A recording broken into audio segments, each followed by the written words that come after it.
Have you ever met someone, smiled, shook hands, and forgot their name within seconds? Not minutes, seconds. It feels awkward, almost rude. But what if it's not disrespect? What if it's psychology? You're at a gathering. Someone walks up, introduces themselves. You hear the name clearly. You even repeat it in your head. But then the conversation starts. You begin thinking about what to say next. How you sound, how you look, what impression you're making. And just like that, their name disappears. Later, you see them again. They smile like they remember you. But your mind goes blank. Now you're stuck, pretending you didn't hear it the first time. Nodding, avoiding saying their name, hoping they won't notice. And in that moment, you don't feel careless. You feel anxious. Here's something most people don't realize. Forgetting names isn't always about memory. It's about attention. When someone tells you their name, your brain needs a moment, a small pause, to actually store it. But most people don't pause. Their mind is already somewhere else, thinking about their response, judging themselves, trying to be liked. So the brain never fully records the name. It's like trying to save something without pressing save. And later, when you try to recall it, there's nothing there. From the outside, it looks like you didn't care enough to remember. But on the inside, you were trying too hard, trying to be interesting, trying to be accepted, trying not to mess up. So instead of being present, you became self-focused. And ironically, the more you try to make a good impression, the less you remember the simplest detail. Imagine someone walking into a room full of new people. They meet one person, hear the name, smile, but inside their thoughts are racing. Do I sound confident? Am I saying the right thing? Do they like me? The conversation continues, but their attention is split.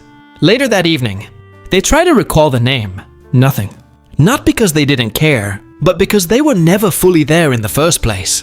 Forgetting a name isn't always forgetfulness. Sometimes it's mental noise, a mind that's too busy performing to simply experience the moment. And maybe that's the deeper truth. We're not bad at remembering people. We're just not fully present with them. There's another layer to this. Your brain doesn't remember everything equally. It prioritizes what feels important. Not logically important, emotionally important. If a moment feels calm, real, and meaningful, your brain holds on to it. But if it feels stressful, pressured, or overwhelming, your brain shifts into survival mode. And in that state, details like names don't matter. Only the feeling does. So here's the paradox. People who forget names easily often aren't careless. They're overwhelmed, overthinking, overanalyzing, overaware of themselves. And because of that, they miss the simplest human connection. A name. Something so small, yet so powerful. Picture this. Someone meets a new person at work. They hear the name, but at the same time, they're thinking about deadlines, expectations, pressure. They nod, smile, respond. But their mind is somewhere else. Days later, they run into the same person again. The face is familiar. The vibe feels known. But the name is gone. Now they hesitate.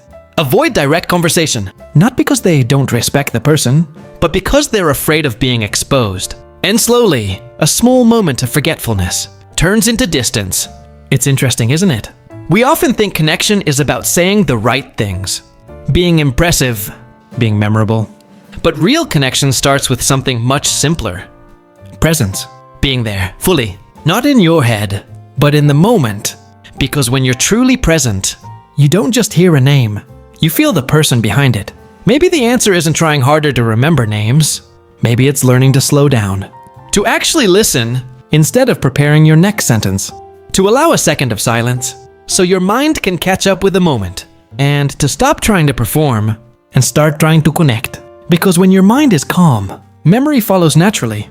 So next time you forget someone's name, don't just ask, what's wrong with my memory?